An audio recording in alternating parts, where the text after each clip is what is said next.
নমস্কার, আমি সৌগত তন্ত্রজ্যোতিষ মায়াজালে আপনাদেরকে স্বাগত। এখানে যে যন্ত্রটি দেখছেন এটি প্রাচীন শাস্ত্র থেকে নেয়া। এটি হচ্ছে সম্মান প্রাপ্তি যন্ত্র। এটি প্রয়োগ করে দেখা গেছে খুব ভালো কাজ করে, তাই আপনাদেরকে শেয়ার করছি। এটি সম্মান প্রাপ্তি যন্ত্র। এটিকে কিভাবে তৈরি করবে, কিভাবে তৈরি করে ধারণ করবে, পুরো নিয়ম এই ভিডিওর মধ্যে বলবো। ভিডিও কেউ টেনে টেনে দেখবে না। যারা নতুন দেখছেন চ্যানেলটিকে সাবস্ক্রাইব করবেন, কমেন্ট করবেন, শেয়ার করবেন আর চ্যানেলটিকে সাবস্ক্রাইব লাইক করে পাশে থাকুন। এই যন্ত্রটি হচ্ছে সম্মান প্রাপ্তি যন্ত্র।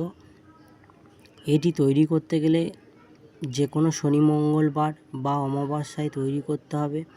ভূর্জপত্র বাজার থেকে কিনে আনতে হবে এবং অষ্টগন্ধা কালী, ভূর্জপত্র এবং অষ্টগন্ধা কালী এই দুটো অষ্টগন্ধা কালী দিয়ে ভূর্জপত্রে যেমনই এইগুলো সব সংখ্যা লেখা আছে, যেমনই নকশা করা আছে তেমনই ভূর্জপত্রে এটি অঙ্কন করতে হবে। করে এটিকে ভালো করে শুকিয়ে নিয়ে এটি একটি 3 ধাতুর কবজে বা তামার কবজে বা রূপোর কবজে ভরে যদি গলায় বা বাহুতে ধারণ করা যায়, পুরুষ হলে ডান বাহুতে, মহিলা হলে বাম বাহুতে বা গলায় ধারণ করা যায়, তাহলে সর্ব জায়গায় মান সম্মান বৃদ্ধি পাবে, সমস্ত জায়গায় মান সম্মান পাবে। হয়তো চাকরি করছেন, ব্যবসা করছেন বা স্কুলে বা পড়াশোনা কেউ করছে বা বিভিন্ন জায়গায় শত্রুতার চোখে মানুষ দেখছে, কেউ সম্মান করছে না, ব্যবসার ক্ষেত্রে শত্রুতা করছে, চাকরির ক্ষেত্রে চাকরির জায়গায় শত্রুতা করছে, বাড়ি এবং বাইরে সমস্ত জায়গায় একটা শত্রুতার চোখে দেখে বা ছোট করে দেখে, হেয় করে, উল্টোপাল্টা কথাবার্তা বলে, কেউ মান সম্মানের সাথে কথা বলে না, কেউ সম্মান দিয়ে কথা বলে না, সমস্ত দিক থেকে যেন মান সম্মান হানি ঘটছে। এগুলো যদি এই রকম সমস্যা হয়, মান সম্মানের অসুবিধা হয়, তাহলে এই যন্ত্রটি ভূর্জপত্রে অষ্টগন্ধা কালী দিয়ে শনি মঙ্গলবার বা অমাবস্যায় তৈরি করে আপনারা পুরুষ হলে ডান বাহুতে, মহিলা হলে বাম বাহুতে বা গলায় ধারণ করবেন।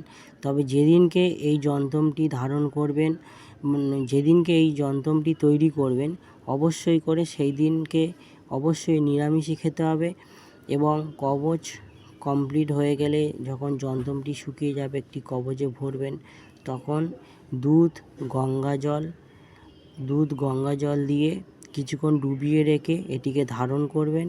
আর যেদিনকে ধারণ করবেন সেদিনকেও অবশ্যই নিরামিষই খাবেন। এই যন্ত্র খুবই কার্যকারী, প্রভাবশালী। তবে যন্ত্র 2-3 মাস বাদে বাদে একবার করে শোধন করা দরকার। যেমন বললাম, দুধ গঙ্গা জল দিয়ে ভিজিয়ে রেখে শোধন করতে হয়। এটা করলে কবচের কার্যকারিতা একই রকম থেকে যায়। এই যন্ত্রটি বহু ক্ষেত্রে ব্যবহার করা যায়। পারিবারিক অশান্তির ক্ষেত্রে দেয়া যেতে পারে, চাকরি ব্যবসা বা সমাজে যারা মান সম্মান পাচ্ছে না, সেক্ষেত্রে এই নিয়মে তৈরি করে অবশ্যই ধারণ করতে হবে। এই যন্ত্রটি তৈরি করে ধারণ করলে সমস্ত জায়গায় মান সম্মান পাবেন। তো ভিডিও আর বেশি বড় করব না। যদি ভিডিওটি উপকৃত মনে হয় একটি লাইক করবেন, যারা নতুন দেখছেন চ্যানেলটিকে সাবস্ক্রাইব করবেন, আর আপনারা কোন বিষয়ে ভিডিও চাইছেন অবশ্যই কমেন্ট করবেন। আর যারা ব্যক্তিগতভাবে বিভিন্ন সমস্যার জন্য যোগাযোগ করতে চাও, তাহলে আমার ফোন হোয়াটসঅ্যাপ একটাই নাম্বার 8388022704। ভিডিওটি এখানেই আমি সমাপ্ত করছি। যদি উপকৃত মনে হয় লাইক কমেন্ট শেয়ার করবেন। ভিডিওটি দেখার জন্য আপনাদেরকে অসংখ্য ধন্যবাদ।